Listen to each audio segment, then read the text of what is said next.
हमारी मौजूदगी इस समय गाजीपुर में है। अगर गाजीपुर जिले की अगर बात करें तो इस समय हम गांधीनगर स्कूल में मौजूद हैं। जैसा कि आज जो है अगर माता कष्टानी भवानी की बात करें, दुबिया मोड़ की बात करें तो आज ढोल नगाड़ों के साथ जो है पूरा दुबिया मोड़ गूंज चुका था। आप हमारे पीछे देख सकते हैं कि तमाम बच्चे मौजूद हैं और बच्चों से हम बहुत सारे बात करें। क्या नाम है आपका? अनिश गुप्ता। कौन से स्कूल में पढ़ते हैं? डालिम संबिम गांधीनगर। अच्छा, अभी जो है आपके गले में यह मेडल है, यह किस तरह का मेडल है? ये सीबीएसई क्लस्टर एक मैच हुआ था इलाहाबाद में, तो वहाँ पे कम से कम 57 टीम आई थी और 85 पार्टिसिपेशन थे। ठीक है, तो उसमें अंडर 17 कैटेगरी में हम लोग की टीम पूरे यूपी में मैच को फर्स्ट लाई है। अच्छा, फर्स्ट लाई। Yes sir. तो अगर तैयारियां की बात करें तो कितने दिनों से आप लोग तैयारी कर रहे हैं? 2 महीना। 2 महीने से हाँ, तैयारी कर रहे थे? हाँ, कम से कम 2 महीने से तैयारी करते, बारिश हो या कीचड़ हो हम लोग मेहनत लगे हुए थे। अच्छा, ये सब। तो क्या कहना चाहेंगे अपने स्कूल के?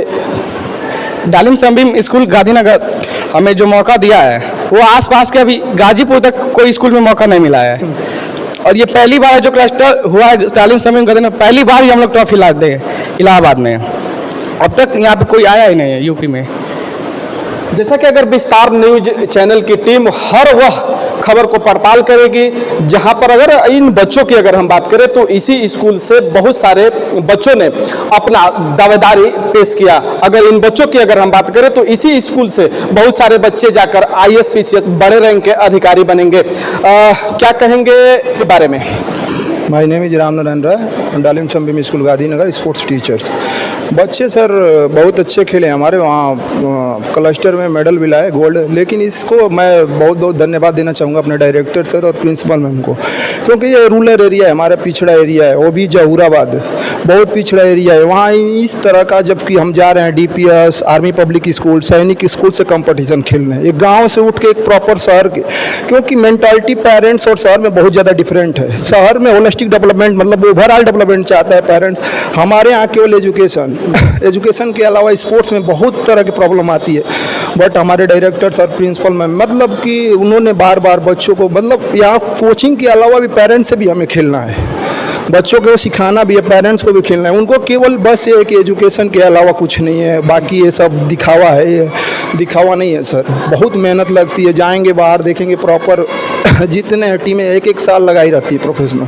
इस सोच के साथ करना चाह रहे हैं हम लोग। धीरे धीरे अभी बरगद का पेड़ का बीज छोटा सा होता है, जब आकार लेता है तो बाद में समझ आता है बड़ा है। अब हम लोगों ने धीरे धीरे डाल दिया, नींव डाल रखा है। अब धीरे धीरे आने वाला समय में डालिम जो कि अब धीरे धीरे उभर जाएगा। मोहम्मदाबाद में आपको देखने को मिलेगा 4 साल 5 साल 6 साल बाद नहीं करने का जुनून है, जो कि हमारा मैनेजमेंट को करने का जुनून है। इनकी जो जर्सी आती है सर ये जालंधर से आती है, अगल बगल कहीं नहीं। चाहते तो गाजीपुर से 100-150 रुपये का बनवा लेते हैं, लेकिन हमेशा हमारा डायरेक्टर सर ने बोला है कि नहीं, इनका जो क्वालिटी में कोई कमी नहीं। स्पोर्ट्स 2 महीने 3 महीने में कितने बॉल फाड़ दिए थे? 4 बॉल फाड़े हैं 2 महीने में। 1300 रुपये की निविया की बॉल आती है। तो कितने आप लोग जैसे तैयारी की अगर बात करें तो कितने दिन? बात करें तो स्पोर्ट्स पीरियड तो लगता है कंटिन्यू। स्पोर्ट्स कोच मैं 2-2 3-3 कोचेज हैं जो साल भर प्रॉपर काम करते हैं, एक दिन में कोई ऐसा नहीं होता। लेकिन प्रॉपर जो हमारा कैंप चला है 2 मंथ का चला है प्रॉपर, जब से रजिस्ट्रेशन हुआ CBSE का तब से हम लगे हुए थे, और उसमें बहुत योगदान रहा है। कुछ आते हैं, कुछ प्रॉब्लम है, बारिश हो रही, CBSE ने ऐसा टाइम दे रखा है हमें, एक टाइम नहीं होता था, लेकिन CBSE भी मजाक कर रही है स्पोर्ट्स के साथ। अच्छा, जैसा कि अगर कोच की अगर हम बात करें तो एक मुखिया, अगर इन बच्चों के बारे में अगर हम बात करें तो एक आप मुखिया के तौर पर वहाँ गए भी थे, तो जैसा कि अगर तैयारी की बात करें तो क्या लगा वहाँ पर कि हमारे बच्चे प्रथम स्थान लाएंगे? अरे प्रतिभा टैलेंट ग्रामीण में ही है। सर्च साई खेलो इंडिया जो है भारतीय, वो जानता है कि जो टैलेंटेड है वो गांव में रूरल एरिया में ही है, बस इन्हें मौका नहीं मिल पाता है उठाने की। हमारे बच्चों के अंदर इतनी प्रतिभाएं हैं जो शहर के बच्चों से कहीं ज़्यादा है, बस इनके मार्गदर्शन की कमी होती है, मार्गदर्शन कमी। लेकिन हमारा प्रबंधक डॉक्टर प्रेरणा राय और हर्ष सर, इन्होंने इस चीज़ को देखा है इस चीज़ को देखा है। इसी चीज़ के लिए उन्होंने बार बार प्रॉपर किया। हमारा टीम गर्ल्स का, जो कि इस क्षेत्र में गर्ल्स की टीमें नहीं है, हमारा गर्ल्स का कबड्डी की टीम है, वॉलीबॉल की टीम है, धीरे धीरे तैयार हो रही है सर। अभी हाल ही में गर्ल्स कबड्डी टीम भी अच्छा परफॉर्म करके आई है। थोड़ा सा बस मतलब थोड़ा सा कहीं कहीं लेक हो गया, इस वजह से वो मेडल नहीं ला पाए। वॉलीबॉल की भी टीम है, चेस की टीम जाएगी अभी हाल ही पटना में। तो ये सब चीज़ें हम एक सिस्टम प्रोवाइड करा रहे हैं जो एक प्रॉपर शहर का स्कूल कराता है। जैसा कि अगर क्लास की अगर हम बात करें तो क्लास भी ये बच्चे करते थे, और तैयारियां आप लोग कब कराते थे? जैसे इनका कोई सब्जेक्ट से म्यूजिक वगैरह का हो गया, स्पोर्ट्स पीरियड लगा होता है, इनका भी नुकसान नहीं करना है ना, एजुकेशन है, क्योंकि मेन तो वही है, फोकस पढ़ाई है, पढ़ाई के साथ साथ स्पोर्ट्स है ना। तो इनका वो देख लेते थे, उसमें टाइमिंग ड्यूरेशन कौन सा बोर्ड का बच्चे हैं तो उनको देखना है कि फिजिक्स केमिस्ट्री मैथ का क्लास ना हो जाए। तो उस चीज़ को देख के हम जो एक्स्ट्रा सब्जेक्ट से जैसे फिजिकल एजुकेशन हुआ, उसमें टाइम का पीरियड बना देते थे और उसमें बच्चे जाते थे। तो बहुत ज़्यादा मेहनत किए हैं। हाँ, अब फिर अब नेशनल में जाना है, CBSE नेशनल भोपाल हो रहा है, वहाँ भी एक अच्छा परफॉर्मेंस करेंगे। 1 महीने का टाइम है और पूरा प्रॉपर लगेंगे हम लोग। हाँ सर। क्या कहेंगे बाबू, अभी जो है कैसा महसूस हो रहा है? अभी मुझे बहुत अच्छा महसूस हो रहा है, क्योंकि हमने जितनी मेहनत की थी खेलने के लिए बारिश कीचड़ में, उसका हमें बहुत अच्छा फल मिला और हमें फर्स्ट रैंक हमें मिला। इसके लिए इसका मतलब हमें पूरी डेडिकेशन थी खेल में, और ये ये हमें मिला चाहिए था, ये हमें मिला। तो यह श्रेय जो है किसको देना चाहेंगे? ये श्रेय हम हमारे डायरेक्टर सर को देना चाहेंगे, क्योंकि इन्हीं की वजह से हम लोग प्रैक्टिस कर पाए और इन्होंने हमें टाइम दिलाया। और ये इनका आधा से हमारे कोच साहब कुछ पास हो जाता है, क्योंकि इन्हीं ने हमें सिखाया कि कैसे खेलना है और क्या करना है। सर बस एक रिक्वेस्ट करना चाहते हैं इस ग्रामीण क्षेत्र को, ये भी मानसिकता केवल एजुकेशन नहीं है, ओवरऑल डेवलपमेंट चाहते हैं। आप शहर की स्कूल से कंपेयर करते हैं कि हमारा है नहीं, जो एक सिस्टम प्रोवाइड कराया जाए उसको थोड़ा सा फॉलो किया जाए। कहीं ना कहीं बच्चे का मन है, उसके अंदर टैलेंट है, घर जाने के बाद नहीं पढ़ाई बस करना है, पढ़ाई करना है, पढ़ाई करना है। अरे पढ़ाई तो कर ही रहे हैं, ये भी बच्चे पढ़ाई कर रहे हैं। जो आर्मी पब्लिक स्कूल वाले वो भी पढ़ाई कर रहे हैं, केंद्रीय विद्या वाले वही भी पढ़ाई कर रहे हैं, CHS BHU पार्टिसिपेट कर रहे हैं, वो भी पढ़ाई कर रहा है। थोड़ा हेल्थ को भी देखना है। पढ़ाई स्ट्रेस एंजाइटी, क्या ज़रूरत है इतना वर्क लोड देने की? पढ़ाई तो चल ही रही है। पढ़ाई के साथ साथ अगर थोड़ा सा स्पोर्ट्स में ऐड हो जाता है, एक्स्ट्रा हॉबी आ जाएगी। अब ये नेशनल प्लेयर हो जाएंगे, ये सारे मेरे जितने हैं सारे नेशनल प्लेयर। अब इनके क्या होगा कि आगे CUT के एग्जाम देंगे, यूनिवर्सिटी वगैरह में जाएंगे तो इनको छूट मिलेगा सर। ये चीज़ को समझना है ना, ये भी तो पढ़ाई कर रहे हैं, ये थोड़ा छोड़ा जा रहा है कि नहीं छोड़ो। क्या मतलब, अगर पढ़ाई होता तो स्पोर्ट्स टीचर रखने क्या मतलब, हायरिंग एक और टीचर रखा जाता, खाली पढ़ाई चलता तो पढ़ाई से नहीं डेवलप हो सकता है। अगर पढ़ाई से होना होता तो ना सुनील छेत्री आते, ना भाई चिंगबुटिया आते, ना विराट कोहली पैदा होते, ना तेंदुलकर पैदा होते। कहीं ना कहीं स्कूल से गए हैं, कहीं ना कहीं वो स्कूल से गए हैं, तो वो नहीं पैदा होते ना हर चीज़ में। तो इस चीज़ को देखना है। इसी वजह से भारत में थोड़ा सा कहीं ना कहीं लीक हो जा रहा है। मेंटालिटी बदलनी पड़ेगी सर। अब तो धीरे धीरे बदल रहा है कि हर जगह एकेडमी आ रहे हैं, स्कूल से ऐड हो रहे हैं। हम लोगों ने काम किया है, अभी हमारा वहाँ से क्रिकेट का पूरा नेट आ गया, तो हमारा स्कूल करना चाह रहा है सर, बहुत कुछ करना चाह रहा है। थोड़ा पेरेंट्स को ध्यान उस पर करना है। पेरेंट्स अगर स्कूल चाह ही रहा है, कोच चाह रहा है, कोच मेहनत करना चाह रहा है, स्कूल भी चाह रहा है, पैसे इन्वेस्ट कर रहा है, बट बच्चों को घर जाने के बाद कि नहीं पार्टिसिपेट करना है, तुम्हें नहीं खेलना है, केवल पढ़ना है। पढ़ने का मतलब है कि प्रेयर में 35 मिनट खड़ा कर दिया जाए तो चक्कर आना होता, गिर जाते हैं बच्चे। तो ये सब चीज़ों को थोड़ा सा पेरेंट्स को समझना है। क्या कहेंगे अभी जो है, अगर करेल क्षेत्र की बात करें, बांगर की बात करें, तो यह बांगर और करेल क्षेत्र के मुख्य पर यह स्कूल स्थापित है और आप भी इसी ग्राम सभा के निवासी है, तो क्या कहेंगे इस स्कूल के बारे में? ये स्कूल बच्चों के लिए बहुत ही अच्छा कार्य कर रहे हैं। हमारे हर सर और प्रोग्राम में जितना ये लोग कार्य कर रहे हैं, लगे हुए हैं, अब पूछिए मत, जितना सराहना करें, बहुत ही उच्च कोटि का इनका कार्य है। तो अभी जो है बच्चों का जब कारवा हमने मेडल हासिल किया और जाकर जो है अभी कहाँ कहाँ यह कारवा चला था? ये कष्टहरणी भवानी के स्थान पर पूजा वूजा करने के बाद बच्चे दुबिया मोड़ पर आए, दुबिया मोड़ से होते हुए डालमी संबीम गांधीनगर पर आए, और यहाँ जो मैंने देखा, इन लोगों का स्वागत किया हम लोग, जो मैंने देखा, पूरा मन प्रसन्नचित हो गया। और इससे ज़्यादा मैं क्या कहूँ बच्चों के लिए। ऐसा अगर फैसिलिटी की बात करें तो क्या आसपास के स्कूल में ऐसा सुविधा हम हर सर और जो प्रेरणा मैम सुविधा यहाँ दे रहे हैं बच्चों के लिए, ऐसा सुविधा हम पूरा गाजीपुर में नहीं देख रहे हैं, गाजीपुर के अदर शहरों में भी नहीं देख रहे हैं। जितना यहाँ अच्छा व्यवस्था है, अच्छे कोच हैं, अच्छे टीचर हैं, तो इसके लिए मैं हर सर और प्रेरणा मैम को दिल से धन्यवाद देता हूँ। क्या कहेंगे इन बच्चों के लिए? इन बच्चों का भविष्य उज्जवल हो, यही मैं ईश्वर से प्रार्थना करूँगा। चलिए, इसी डालिम संबिन स्कूल के निदेशक हर्ष राय जी भी मौजूद हैं, हम इनसे भी बात करने का प्रयास करेंगे। क्या कहेंगे सर, आज जो है आपके अगर स्कूल की अगर हम बात करें, डालिम संबिन स्कूल गांधीनगर की अगर हम बात करें तो प्रयागराज में 60 स्कूल के बच्चे प्रयागराज में गए थे और आपके स्कूल के बच्चों ने प्रथम रैंक हासिल किया। अभी जो है इधर आ जाइए, थोड़ा सा मैं दिखाने का प्रयास करूंगा। मैं अपने सहयोगियों से चाहूंगा कि थोड़ा सा इस आप ट्रॉफी को दिखाएं कि बच्चों में किस तरह से उत्साह है। क्या कुछ बताएंगे बच्चों के बारे में?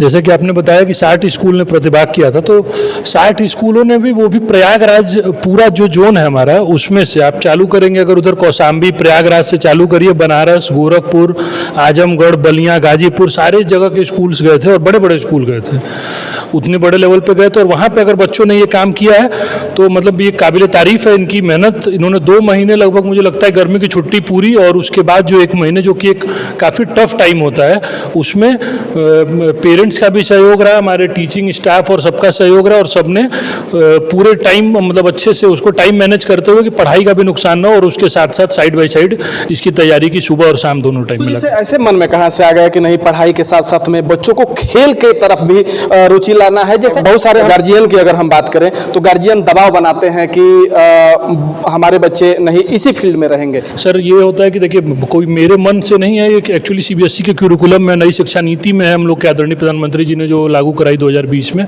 इन सब में है कि बच्चों के सर्वांगीण विकास का ध्यान देना है। तो हमें क्या करना पड़ता है कि देखिए, पेरेंट्स की काउंसलिंग करनी पड़ती है, उन्हें इन चीज़ों के बारे में नॉलेज नहीं है। एक्चुअली जो भी हम लोग जिस मतलब क्षेत्र में है, यहाँ पे शिक्षा मतलब कि केवल पढ़ाई से उसको जोड़ा जाता था, तो हमने काउंसलिंग की, आप सबके पेरेंट्स को ये बताया कि भाई ये शिक्षा मतलब केवल पढ़ाई नहीं है, किताबी ज्ञान नहीं है, सर्वांगीण विकास आपके बच्चे का होना चाहिए, उसमें स्पोर्ट्स होना चाहिए, उनमें उनके मतलब अपनी धर्म, अपने जाति, हर चीज़ के बारे में हमें जानकारी होनी चाहिए, अपने क्षेत्रीय लोगों के बारे में, बड़ों का सम्मान करना, ये सारी चीज़ें हमें पता होनी चाहिए, तब आप एक शिक्षित व्यक्ति बन सकते हैं। क्या कहेंगे इन बच्चों के लिए आज जो है प्रथम स्थान लाए? देखिए, सबसे बड़ी बात है कि प्रथम स्थान तो एक जोन में आना एक और बात है, और पूरे अब ये आज की डेट में नेशनल प्लेयर हो चुके हैं।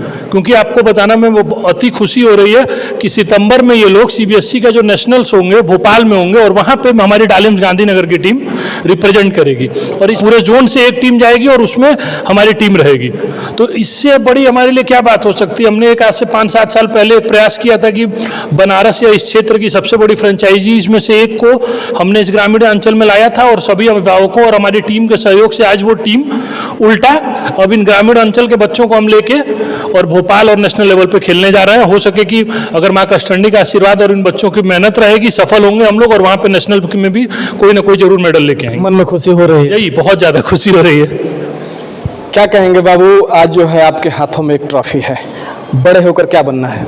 बड़े होके सर के जैसे एजुकेट होना है और आईआईटीएन मतलब आईआईटी क्लियर करके इंजीनियर बनना है। लेकिन कोच सर रामनारायण सर हैं, हम लोग पहले कुछ नहीं खेलते थे, जैसे हम लोग थे करमदीदपुर में फुटबॉल की टीम होती थी, लेकिन सर ने बोला कि हाँ होता है, यहाँ पे भी होता है। सर ने भी बताया, प्रेरणा मैम ने बताई थी कि हाँ होता है, तो सर बोले कि ठीक है टीम बनाओ। टीम हम लोग का बना और इससे पहले भी हम लोग डिस्ट्रिक्ट लेवल खेल चुके हैं, लेकिन उसमें रेफरी का फॉल्ट कहते हैं, रेफरी फॉल्ट किया, उसमें हम लोग की गलती नहीं थी, हम लोग 1 और 0 स्कोर से आगे थे। 2 मिनट था, 2 मिनट के अंदर हम लोग को फॉल्ट कर दिया और हम लोग को डिस्क्वालीफाई हो गए। इस बार हम लोग इस बार फाइनल खेलगांव इंडिया से, खेलगांव पब्लिक स्कूल से फाइनल था, 4-1 से हम लोग जीत के और ये गोल्ड मेडल निकाल दिए। आगे का कारवा क्या रहेगा? आगे का कारवा सर बताया जो कि भोपाल में जाके नेशनल खेलना है, उसमें भी हम लोग बहुत अच्छा परफॉर्मेंस करेंगे, उसमें भी मेडल लाएंगे। जैसा कि अगर वहाँ की अगर संख्या की अगर हम बात करें तो लमसम 10,000 से ऊपर भी संख्या होगी, तो जिस समय हमारे हाथों में यह मेडल आया उस समय कैसा महसूस हुआ? बहुत खुशी हुई थी। हमारे से ज़्यादा सर, कोच, मैनेजर सर यहाँ पे, उनको बहुत खुशी हुई जब आई हम लोगों के वहाँ पे जब मेडल मिला, सर वहाँ पे रोने लगे, इतनी खुशी हुई हम लोगों को। कौन सा रोने लगे? दोनों सर, डायरेक्टर मैनेजर, यहाँ पे ये सर जैसा कि अगर उस आंसू की अगर हम बात करें तो वो आंसू कैसा था? वो आंसू जताया नहीं जा सकता, वो खुशी के आंसू थे। खुशी का आंसू था। क्या कहेंगे अपने इस बच्चों के बारे में? बहुत ही अच्छा परफॉर्म, कठिन समय था, परिस्थिति बारिश भी था और गंगा मैया भी बढ़ रही थी, और जहाँ वहाँ पे ऑर्गेनाइज हुआ था दिल्ली पब्लिक, उन्होंने बहुत बड़ा व्यवस्था किया और खाने पीने की सारी व्यवस्था बहुत बढ़िया थी। हमारे जो बच्चे हैं ग्रामीण में बस खेलते थे, लेकिन यहाँ के प्रिंसिपल मैम ने और डायरेक्टर सर ने ऐसी व्यवस्था दी कि हम लोग अभी पहले क्लस्टर खेले और नेशनल स्तर के प्लेयर बना दिए। हमारे स्कूल अब नेशनल को प्रेजेंट करेगा और पूरे इंडिया से जितने भी नेशनल स्तर के प्लेयर टीमें आएंगी उनमें हम अब होंगे, अपने पार्टिसिपेट करेंगे। अगर सर्टिफिकेट्स का इंपॉर्टेंस इनकी एजुकेशन और नौकरी और इन चीज़ों के लिए भी इनको इसका महत्व रहेगा। इसका जो वैल्यूएशन होता है आपका एज ए स्पोर्ट्स कोटा और ये सारी चीज़ें, तो आगे की पढ़ाई में इनको इसका मतलब वो इम्पोर्टेंस मिलेगा। मैं गार्जियन की अगर बात करूं तो हमारा बच्चा जो है खेल मैदान में रुचि रखता है, तो सर मैं उन गार्जियन के लिए मैं जानना चाहूँगा आपसे कि जैसा कि बहुत सारे गार्जियन होते हैं कि उस क्षेत्र में जाने नहीं देते हैं, बच्चों का मन कुछ और होता है, तो मैं उन गार्जियन के बारे में आप क्या कहना चाहेंगे जो लोग मन मुताबिक नहीं? सर ये देखिए, बल्क लेवल पे हम लोग को बताने से कुछ नहीं होता है। हम लोग करते क्या है कि जैसे इस बच्चे का मन नहीं है हमें बताता है, तो हम इनके पेरेंट्स को बुलाते हैं, उनको काउंसिल करते हैं। तो 95% ऑफ द केसेस में गार्जियन को अगर हम समझाते हैं तो वो तैयार हो जाते हैं। कोई भी गार्जियन देखिए अपने बच्चे के भविष्य के साथ खिलवाड़ नहीं करना चाहता है। जानकारी के अभाव में और अगल बगल दूसरे लोग जो समझाते हैं उसकी वजह से उनको लगता है कि इसका इंपॉर्टेंस नहीं है। बट मैं एक चीज़ आपको बहुत अच्छा इन लोगों को एग्जाम्पल हमेशा देता हूँ। अगर हरभजन सिंह डिप्टी एसपी हैं तो वो डिप्टी एसपी या पीसीएस जे का एग्जाम निकाल के वहाँ से नहीं बने थे, वो स्पोर्ट्स कोटा से डायरेक्ट बने थे। रिंकू सिंह जैसे कि अभी पता चला था आप लोगों को कि बीएस से बनने जा रहे थे, तो वो इससे बनने जा रहे थे अपने स्पोर्ट्स कोटा से। तो अगर आपके पास टैलेंट है, जो भी टैलेंट है उसमें आप अपने आप को निखारिए। जैक ऑफ ऑल ट्रेड और मास्टर ऑफ नन मत बनिए। मास्टर ऑफ किसी एक चीज़ के बनिए, एक चीज़ में जिसमें आपकी प्रतिभा है उसको आप निखारिए। पढ़ने वाला तो सबको ही है, किताबी ज्ञान होनी चाहिए, वो कोई बेकार चीज़ नहीं है, वो अच्छी चीज़ है, उसका भी इंपॉर्टेंस है। लेकिन उसके साथ साथ बार बार एक चीज़ कहूँगा कि बच्चों का सर्वांगीण विकास पे ध्यान दिया जाए, वो बोल सकें, चार समाज में खड़े होकर अपनी बातों को रख सकें। इंटरव्यूज़ होते हैं, स्पोर्ट्समैन होता है, स्पोर्ट्स से केवल आपको ये एक टीम भावना जागती है, एक दूसरे की मदद करने की स्पिरिट आती है, एक दूसरे का साथ देने का एक जो ये मुट्ठी बंद करने की बात हम करते हैं वो हम स्पोर्ट्स से सीखते हैं। तो हर चीज़ से सीख मिलती है, बस उसको पॉजिटिव वे में हमें लेना है। खैर इस वीडियो में इतना ही, लेकिन मैं अपने बच्चों के उज्जवल भविष्य की ऐसे ही कामना करूंगा और माता कष्टहरणी भवानी से यही प्रार्थना करूंगा कि हे माँ आप अपने इस बच्चों पर अपना आशीर्वाद बनाए रखें। भारत माता की, भारत माता की। धन्यवाद।